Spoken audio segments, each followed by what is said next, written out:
Dear students, Abu maths ക്ലാസ്സിലേക്ക് സ്വാഗതം. Trigonometry അല്ലെങ്കിൽ ത്രികോണമിതി എന്ന പാഠമാണ് നമ്മൾ പഠിച്ചുകൊണ്ടിരിക്കുന്നത്. പുതിയ കോണളവുകൾ എന്ന ഭാഗമാണ് ഇന്ന് നമ്മൾ ചർച്ച ചെയ്യുന്നത്. നേരത്തെ നമ്മൾ രണ്ട് തരം മട്ടത്രികോണങ്ങളെ പരിചയപ്പെട്ടു. 2 types of right angled triangles. ആദ്യത്തേത് രണ്ട് ആംഗിൾസ് 45 ഡിഗ്രി ആയിട്ടുള്ള ഒരു റൈറ്റ് ട്രയാങ്കിളാണ്, മട്ടത്രികോണമാണ്. മറ്റൊന്ന് നമ്മൾ പഠിച്ചത് ഒരു ആംഗിൾ 30 ഡിഗ്രി, ഒരു കോൺ 30 ഡിഗ്രി, മറ്റത് 60 ഡിഗ്രി. ഈ അളവുകളുള്ള ത്രികോണം, ഇതിനേക്കാൾ വലുതും ഇതിനേക്കാൾ ചെറുതുമായ അനേകം ത്രികോണങ്ങൾ നമുക്ക് വരയ്ക്കാം. എങ്ങനെ? രണ്ട് കോണുകൾ 45 ഡിഗ്രിയും മറ്റേതൊന്ന് 90 ഡിഗ്രിയുമായിട്ട്. അങ്ങനെ വരയ്ക്കുന്ന എല്ലാ ത്രികോണങ്ങളിലും വശങ്ങളുടെ അംശബന്ധം 1:1:√2 ആയിരിക്കുമെന്ന് നമ്മൾ പഠിച്ചിട്ടുണ്ട്. 1:1:√2. അതേപോലെ ഈ രീതിയിലുള്ള, അതായത് കോണുകൾ 30 ഡിഗ്രി, 60 ഡിഗ്രി, 90 ഡിഗ്രി വരുന്ന ത്രികോണങ്ങൾ, ഇതിനേക്കാൾ ചെറുതും ഇതിനേക്കാൾ വലുതുമായി ധാരാളം എണ്ണം വരയ്ക്കാൻ പറ്റും. അങ്ങനെ എത്ര ത്രികോണങ്ങൾ വരച്ചാലും അവയിലെല്ലാം വശങ്ങളുടെ അംശബന്ധം 1:3:2 ആയിരിക്കുമെന്ന് നമ്മൾ പഠിച്ചിട്ടുണ്ട്. 1:3:2. 30 ഡിഗ്രി, 60 ഡിഗ്രി, 90 ഡിഗ്രി കോണുകളല്ലാതെ, അതല്ലെങ്കിൽ 45 ഡിഗ്രി, 90 ഡിഗ്രി കോണുകളല്ലാതെ മറ്റു കോണുകൾ വരുന്ന മട്ടത്രികോണങ്ങൾ നമ്മൾ പരിഗണിച്ചാൽ, ഫോർ എക്സാമ്പിൾ ഒരു മട്ടത്രികോണം, ആ മട്ടത്രികോണത്തിൻ്റെ ഒരു കോണിൻ്റെ അളവ് 40 ഡിഗ്രിയാണെന്ന് വിചാരിക്കാം. ഈ കോൺ 90 ഡിഗ്രി, അങ്ങനെയാണെങ്കിൽ ഇത് 50 ഡിഗ്രി ആയിരിക്കും. ഇതേപോലെ 40 ഡിഗ്രി, 50 ഡിഗ്രി, 90 ഡിഗ്രി കോണളവുകളുള്ള അനേകം ത്രികോണങ്ങൾ വേറെയും നമുക്ക് വരയ്ക്കാൻ പറ്റും. അങ്ങനെ വരച്ചു കഴിഞ്ഞാൽ ഈ ത്രികോണത്തിൻ്റെ 3 വശങ്ങൾ തമ്മിലുള്ള അംശബന്ധം, റേഷ്യോ ഓഫ് 3 sides എന്താണോ അത് തന്നെയായിരിക്കും ഇതേ കോണുകളുള്ള വലുപ്പത്തിൽ വ്യത്യാസമുള്ള മറ്റു ത്രികോണങ്ങളുടെയും വശങ്ങൾ തമ്മിലുള്ള അംശബന്ധം. ഇനി ഈ 3 വശങ്ങളുടെ അംശബന്ധം എടുക്കാതെ 2 വശങ്ങളുടെ മാത്രം അംശബന്ധം എഴുതുകയാണെങ്കിൽ അവയെല്ലാം തന്നെ പ്രത്യേക പേരുകളിൽ അറിയപ്പെടും. ഇങ്ങനെ 3 വശങ്ങളുടെ അംശബന്ധം എടുക്കാതെ മട്ടത്രികോണത്തിലെ 2 വശങ്ങളുടെ മാത്രം അംശബന്ധം എടുക്കുകയാണെങ്കിൽ അത്തരം അംശബന്ധങ്ങൾ വ്യത്യസ്തമായ പേരുകളിൽ അറിയപ്പെടും. അവയിൽ ഏറ്റവും പ്രധാനപ്പെട്ട 3 സൈന്, കോസ്, ടാൻ എന്നിവ. എന്താണ് സൈൻ, എന്താണ് കോസ്, എന്താണ് ടാൻ എന്ന് പറയാം. സൈൻ, അടുത്തത് കൊസൈൻ, ഇതിനെ നമ്മൾ ചുരുക്കി കോസ് എന്ന് പറയും. മൂന്നാമത്തത് ടാൻജൻറ്റ്, ചുരുക്കി പറയുകയാണെങ്കിൽ ടാൻ എന്ന് പറയും. എന്താണ് സൈൻ എന്ന് നോക്കുക. സൈൻ എന്നാൽ എതിർവശം ബൈ കർണമാണ്. എതിർവശം ബൈ കർണം. കൊസൈൻ എന്നാൽ സമീപവശം ബൈ കർണം. ടാൻജൻറ്റ് എന്നാൽ എതിർവശം ബൈ സമീപവശം. ഇംഗ്ലീഷിൽ പറയുകയാണെങ്കിൽ opposite side by hypotenuse. Cosine എന്നാൽ adjacent side by hypotenuse. Okay. Tangent എന്നാൽ opposite side by adjacent side. സ്വാഭാവികമായും നമ്മൾ ചിന്തിക്കും, ഓപ്പോസിറ്റ് സൈഡ്, അഡ്ജസൻറ്റ് സൈഡ്, അല്ലെങ്കിൽ എതിർവശം, സമീപവശം എന്നൊക്കെ പറയുമ്പോൾ ഏതിൻ്റെ സമീപവശമാണ് അല്ലെങ്കിൽ ഏതിൻ്റെ എതിർവശമാണെന്നുള്ളൊരു ചിന്ത സ്വാഭാവികമായിട്ടും ഉണ്ടാവും. ഓക്കെ. അപ്പോൾ ഈ മട്ടത്രികോണത്തിൽ മട്ടകോൺ ഒഴികെയുള്ള മറ്റ് 2 കോണുകൾ 90 ഡിഗ്രിയിൽ കുറവാണ്. ഇവിടെയും അതേപോലെ തന്നെ 90 ഡിഗ്രിയിൽ കുറവാണ്. 90 ഡിഗ്രിയിൽ കുറഞ്ഞ കോണുകളെ നമ്മൾ ന്യൂനകോണുകൾ അല്ലെങ്കിൽ അക്യൂട്ട് ആംഗിൾസ് എന്ന് പറയും. അപ്പോൾ ഒരു ത്രികോണത്തിൽ ഏതെങ്കിലും ഒരു അക്യൂട്ട് ആംഗിൾ, ന്യൂനകോൺ പരിഗണിച്ചുകൊണ്ട് ആ കോണിനെ ആസ്പദമാക്കിക്കൊണ്ടാണ് നമ്മൾ എതിർവശം അല്ലെങ്കിൽ സമീപവശം എന്നൊക്കെ പറയുന്നത്. ഇപ്പോൾ മട്ടകോണിനെതിരെയുള്ള വശം കർണമാണ്, ഹൈപ്പോട്ന്യൂസ്. ഇവിടെയും മട്ടകോണിനെതിരെയുള്ള വശം കർണമാണ്, അത് ഹൈപ്പോട്ന്യൂസാണ്. മറ്റ് 2 വശങ്ങളെ നമ്മൾ ലംബവശങ്ങൾ എന്നാണ് സാധാരണ പറയാറുള്ളത്. ആ ലംബവശങ്ങളിൽ ഒന്നിനെ നമ്മൾ എതിർവശം എന്നും മറ്റതിനെ സമീപവശം എന്നും വിളിക്കുന്നു. എന്തിനെ അടിസ്ഥാനപ്പെടുത്തി? ഒരു ന്യൂനകോണിനെ അടിസ്ഥാനപ്പെടുത്തി. അപ്പോൾ ഇവിടെ 45 എന്നുള്ള ന്യൂനകോൺ എടുക്കുകയാണെങ്കിൽ ഇതിനെ നേരെ എതിരെ നിൽക്കുന്ന വശമാണിത്. ഓക്കെ, ഇതിനോട് ചേർന്ന് നിൽക്കുന്ന സമീപത്തുള്ള വശമാണിത്. അപ്പോൾ ഈ 45 ഡിഗ്രിയുടെ എതിർവശം സമീപവശം. ഈ 45 ഡിഗ്രി എടുക്കുകയാണെങ്കിൽ ഇതിൻ്റെ എതിർവശം ഇതാണ്, ഇതിൻ്റെ സമീപവശം ഇതാണ്. ഇതെപ്പോഴും കർണം അല്ലെങ്കിൽ ഹൈപ്പോട്ടന്യൂസ് തന്നെയാണ്. ഇവിടെ ഈ 30 ഡിഗ്രിയുടെ എതിർവശമാണ് ഇത്, ഇത് സമീപവശം. 60 ഡിഗ്രിയുടെ എതിർവശം സമീപവശം. ഓക്കെ, അപ്പോൾ ഒരു ന്യൂനകോണിനെ അടിസ്ഥാനമാക്കിക്കൊണ്ടാണ് നമ്മൾ എതിർവശം സമീപവശം എന്നൊക്കെ പറയുന്നത്. അപ്പോൾ ഈ ത്രികോണത്തിൽ നമ്മൾ പേര് നൽകുകയാണെങ്കിൽ ഇതിനെ ABC എന്ന് വിളിച്ചാൽ ഈ A എന്ന കോണിൻ്റെ സൈൻ, ആ സൈൻ എന്നുള്ളതിനെ നമ്മൾ ഇങ്ങനെ എഴുതും, സൈൻ. ഈ ഒഴിവാക്കിക്കൊണ്ട് എഴുതുന്നു, വായിക്കുന്നത് സൈൻ എന്ന് തന്നെയാണ്. അപ്പോൾ സൈൻ A സമം, കാരണം ഈ A എന്ന കോണിൻ്റെ എതിർവശം ബൈ കർണം BC ബൈ AC ആണ്, BC ബൈ AC. രണ്ടാമത്തതിൽ കോസ്, കൊസൈൻ എന്നുള്ളതിനെ ചുരുക്കി നമ്മൾ കോസ് എന്ന് വിളിക്കുന്നു. അപ്പോൾ കോസ് A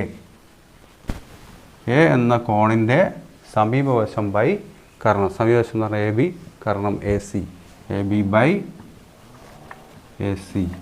അടുത്തത് ടാൻജൻറ്റ്, ആ ടാൻജൻറ്റിനെ നമ്മൾ ചുരുക്കി എഴുതുന്നു, ടാൻ എന്ന് എഴുതുന്നു, ടാൻ A.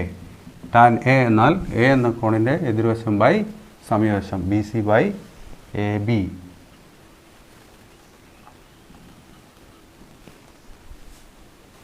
ഇനി ഇതേ ത്രികോണത്തിൽ തന്നെ C എന്ന കോണിനെ ആധാരമാക്കി അടിസ്ഥാനമാക്കി നമ്മൾ സൈനും കോസും ടാനും പറയുകയാണെന്ന് വിചാരിക്കുക. അപ്പോൾ സൈൻ C എന്നാൽ എതിർവശം ബൈ കർണം AB ബൈ AC ആയിരിക്കും. Sine C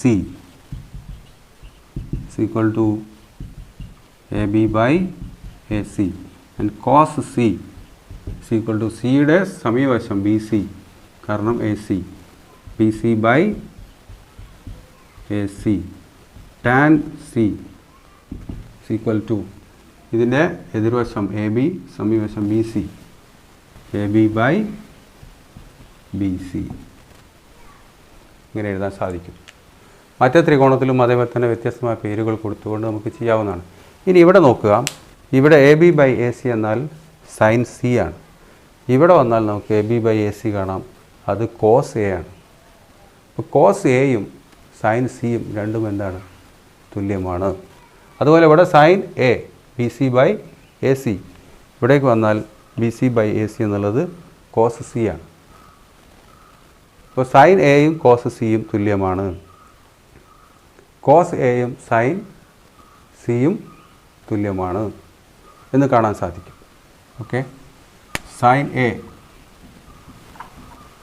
is equal to BC by AC, that's equal to what, cos C. cos A സമം എന്താണ് cos A, AB by AC. ആ AB by AC ഇവിടെ ഉണ്ട്, AB by AC is equal to sin C, sin C.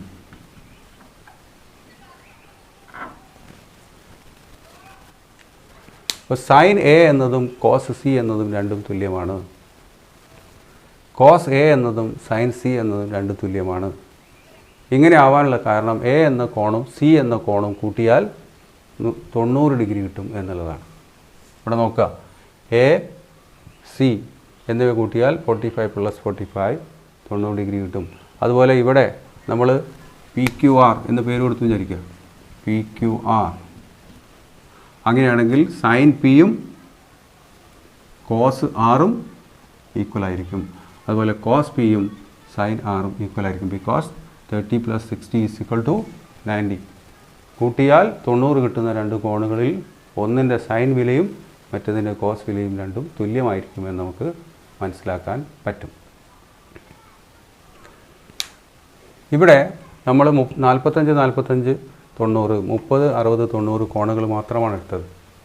ഇത്തരം കോണുകൾ വേണമെന്നില്ല, ഏതളവിലുള്ളതും. ഇവിടെ 20 ആണെങ്കിൽ ഇവിടെ 70 ആയിരിക്കും, ഇവിടെ 90 ആയിരിക്കും.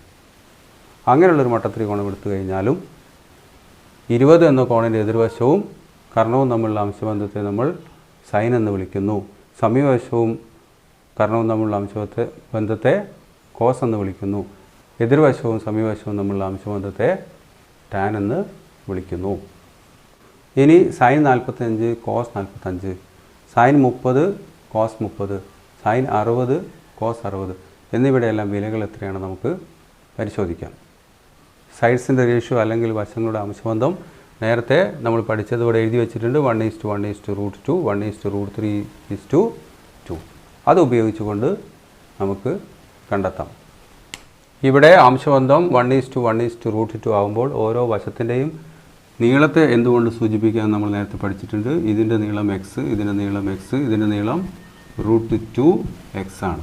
അതേപോലെ 30-നെതിരെയുള്ളത് എക്സും, പിന്നെ 60-നെതിരെയുള്ളത് √3x-ഉം, 90-നെതിരെയുള്ളത് 2x-ഉം ആയിരിക്കും എന്ന് നമ്മൾ നേരത്തെ പഠിച്ചിട്ടുണ്ട്. അങ്ങനെയാണെങ്കിൽ ഈ ഫിഗറിൽ നിന്ന് നമുക്ക് സൈൻ 45 എഴുതാം. സൈൻ 45 = 45ൻ്റെ എതിർവശം ഏതാണ്? BC ബൈ അതിൻ്റെ കർണം AC, that's equal to x by √2x, that's equal to 1/√2. അപ്പോൾ സൈൻ 45 എന്ന് പറഞ്ഞാൽ എത്രയാണ്? 1/√2 ആണ്. അതുപോലെ കോസ് 45 = സമീപവശം ബൈ കർണം AB by AC, adjacent side by hypotenuse, that's equal to x by √2x, that also is equal to 1/√2. ഈ എക്സും ഈ എക്സും കട്ട് ചെയ്തു. ഇവിടെ x × 1 ആണ്, അപ്പോൾ ഇവിടെ 1 ഉണ്ട്, അതാണ് 1/√2. ഇവിടെയും അതുപോലെ തന്നെയാണ് കിട്ടുന്നത്. ഇനി tan 45 നമുക്ക് കാണാം. tan 45 = എതിർവശം ബൈ സമീപവശം BC by AB, that's equal to x by x is equal to 1. ഇനി അടുത്ത ഫിഗറിലേക്ക് ചെന്നാൽ നമുക്ക് 30-യും 60-യുമാണ് കോണളവുകൾ. അതുകൊണ്ട് സൈൻ 30 കോസ് 30 ടാൻ 30 എന്നിവ കാണാം. സൈൻ 30 = 30 എന്ന ആംഗിളിൻ്റെ എതിർവശം ബൈ കർണം x by 2x, x by 2x is equal to 1/2. അടുത്തത് കോസ് 30 സമം സമീപവശം by Karnam √3x by 2x, എക്സും എക്സും ക്യാൻസൽ ചെയ്താൽ √3/2. അടുത്തത് ടാൻ 30 എതിർവശം RQ ബൈ സമീപവശം PQ, x ബൈ √3x, എക്സും എക്സും കട്ട് ചെയ്തു 1/√3 എന്ന് കിട്ടും. അതേപോലെ ഇനി സൈൻ 60 = 60യുടെ എതിർവശം അതായത് √3x by Karnam 2x, √3x by 2x, എക്സും എക്സും ക്യാൻസൽ ചെയ്താൽ √3/2. അടുത്തത് കോസ് 60 = സമീപവശം by Karnam 60യുടെ സമീപവശം x Karnam 2x, x by 2x, എക്സും എക്സും ക്യാൻസൽ ചെയ്തു 1/2. അടുത്തത് ടാൻ 60 = 60യുടെ എതിർവശം √3x ബൈ സമീപവശം x, √3x by x, that's equal to √3 എന്ന് കിട്ടും.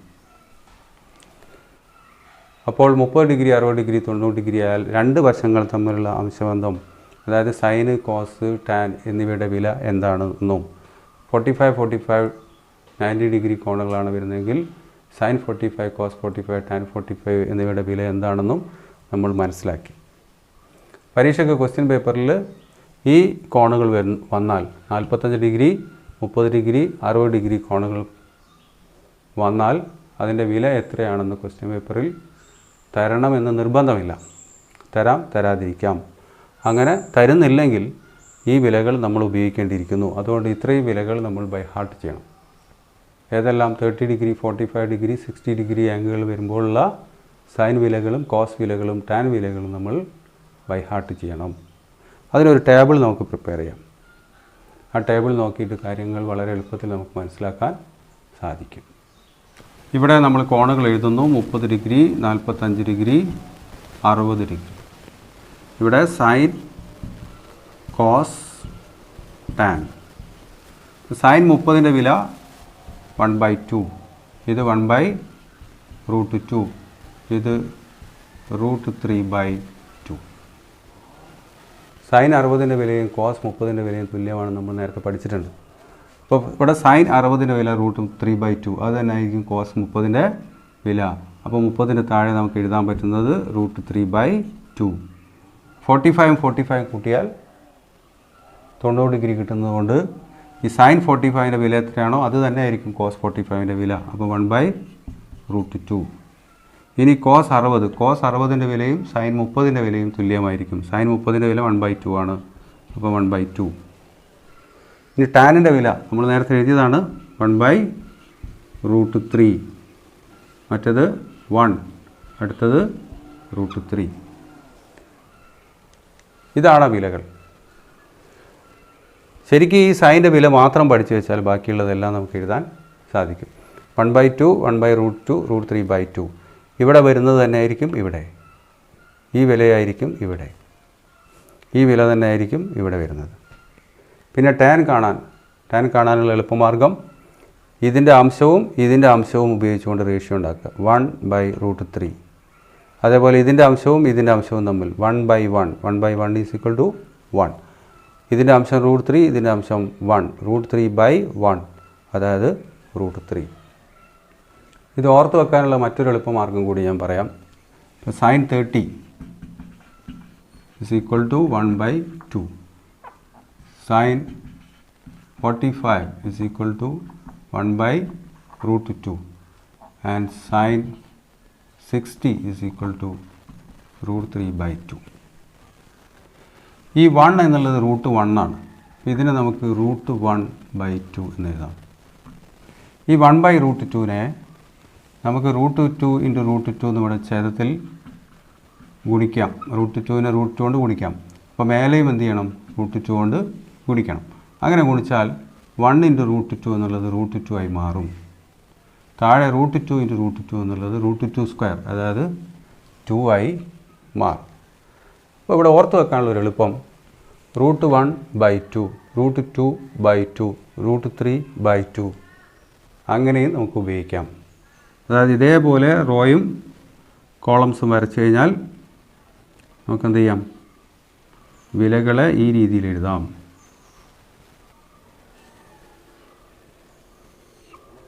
√1/2, √2/2, √3/2.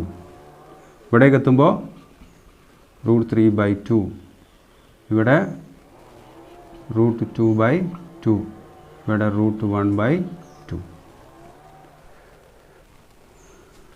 പിന്നെ 1/√3, 1 ആൻഡ് √3. അതായത് ഇവിടെ √1/√3 എന്ന് വരും. √1 1 ആണ്, √3 √3 ആണ്. അപ്പോൾ 1/√3. ഇവിടെ √2/2, √2/2 രണ്ടും സെയിം ആണ്. അപ്പോൾ ഇവിടെ 1 വരും. അതല്ലെങ്കിൽ √2 അംശം, അതായത് ന്യൂമറേറ്റർ, ഇവിടെ ന്യൂമറേറ്റർ √2. അപ്പോൾ √2/√2 എത്രയാണ്? 1. ഓക്കെ, ഡിനോമിനേറ്റർ സെയിം ആണ്. പിന്നെ √3/√1 ദാറ്റ്സ് ഈക്വൽ ടു √3/√1, √3 എന്ന് കിട്ടും. അപ്പോൾ ഈ രീതിയിൽ വേണമെങ്കിലും നിങ്ങൾക്ക് വാല്യൂസ് ഉപയോഗിക്കാം. √1/2, √2/2, √3/2. ഇനി ഒരു മട്ടത്രികോണത്തിലെ 3 മൂലകൾ PQR ആണെന്ന് വിചാരിക്കുക. 3 വെർട്ടീസസ് PQR. അതിൽ ഈ പിയിലുള്ള കോൺ 20 ഡിഗ്രി ആണെങ്കിൽ ഇത് 70 ഡിഗ്രി ആയിരിക്കും. അപ്പോൾ ഇവിടെ സൈൻ 20 എന്ന് പറഞ്ഞാൽ RQ/PR. ഈ പാഠം അവസാനിക്കുമ്പോൾ ഏറ്റവും അവസാനത്തെ പേജിൽ 1 ഡിഗ്രി മുതൽ 90 ഡിഗ്രി വരെയുള്ള കോണുകളുടെ സൈൻ വാല്യൂസും കോസ് വാല്യൂസും ടാൻ വാല്യൂസും കൊടുത്തായിട്ട് നിങ്ങൾക്ക് കാണാം. ഓക്കെ, അങ്ങനെയാണെങ്കിൽ സൈൻ 20 എന്ന് പറഞ്ഞാൽ RQ/PR ആണ്. അതിൻ്റെ വില 0.3420 ആണ്. ടേബിൾ നോക്കിയാൽ കാണാം 0.3420. ഇതിൽ നിന്ന് മനസ്സിലാക്കേണ്ടത് എന്താണ്?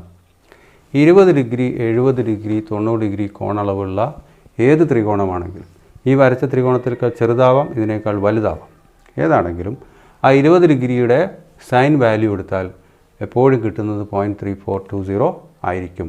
അതായത് ഇത്തരത്തിലുള്ള എല്ലാ ത്രികോണങ്ങളുടെയും 20 ഡിഗ്രിക്ക് എതിരെയുള്ള വശത്തിൻ്റെ നീളം അളന്ന് നോക്കുക, സ്കെയിൽ ഉപയോഗിച്ച് അളന്ന് നോക്കുക. കർണത്തിൻ്റെ നീളവും അളന്ന് നോക്കുക. എന്നിട്ട് എതിർവശത്തിൻ്റെ നീളത്തെ കർണത്തിൻ്റെ നീളം കൊണ്ട് ഹരിച്ചാൽ കിട്ടുന്നത് എപ്പോഴും എന്തായിരിക്കും? 0.3420 എന്നുള്ള ഒരു നമ്പർ ആയിരിക്കും.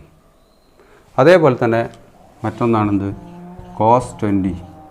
cos 20 എന്ന് പറഞ്ഞാൽ സമീപവശം ബൈ കർണം, അതായത് PQ by PR, adjacent side by hypotenuse. അതിൻ്റെ വാല്യൂ ആ ടേബിളിൽ നോക്കിക്കഴിഞ്ഞാൽ നിങ്ങൾക്ക് മനസ്സിലാവും 0.9397. ഇതിൽ നിന്ന് മനസ്സിലാക്കേണ്ടത് ഇതേ കോണളവുകളിലെ ഏതൊരു ത്രികോണം എടുത്താലും ആ ത്രികോണത്തിലെ 20യുടെ സമീപത്തുള്ള വശം, അഡ്ജസൻറ്റ് സൈഡ്, സമീപവശം, അതിൻ്റെ നീളം അളന്ന് നോക്കി ആ നീളത്തെ കർണത്തിൻ്റെ നീളം കൊണ്ട് ഹൈപ്പോട്ടന്യൂസിൻ്റെ നീളം കൊണ്ട് ഹരിച്ചാൽ കിട്ടുന്നത് എപ്പോഴും 0.9397 ആയിരിക്കും എന്നാണ്. അടുത്തത് tan 20. tan 20 മീൻസ് എതിർവശം ബൈ സമീപവശം, opposite side by adjacent side, that is RQ by PQ. അതിൻ്റെ വാല്യൂ ടേബിളിൽ തന്നിരിക്കുന്നു, ദാറ്റ് ഈസ് 0.3640. മനസ്സിലാക്കേണ്ടത് ഇതേ കോണളവുകളുള്ള ഏതൊരു ത്രികോണത്തിലെയും ഓപ്പോസിറ്റ് സൈഡിൻ്റെ ലെങ്ത്തിനെ അഡ്ജസൻറ്റ് സൈഡിൻ്റെ ലെങ്ത്ത് കൊണ്ട് ഹരിച്ചാൽ കിട്ടുന്നത് 0.3640 എന്നുള്ള ഒരു നമ്പർ ആയിരിക്കും. ഈ നമ്പേഴ്സൊക്കെ എങ്ങനെ കിട്ടിയെന്ന് ചോദിച്ചാൽ മാത്തമാറ്റീഷ്യൻസ് കണ്ടെത്തിയ നമ്പേഴ്സാണ്.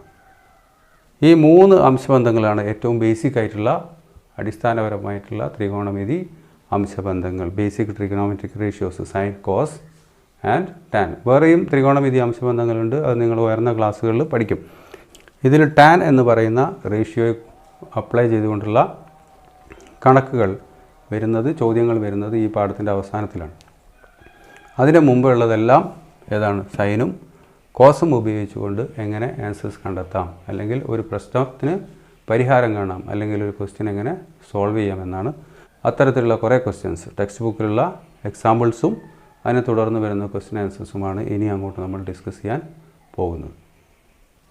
Thank you for watching our maths. See you next day.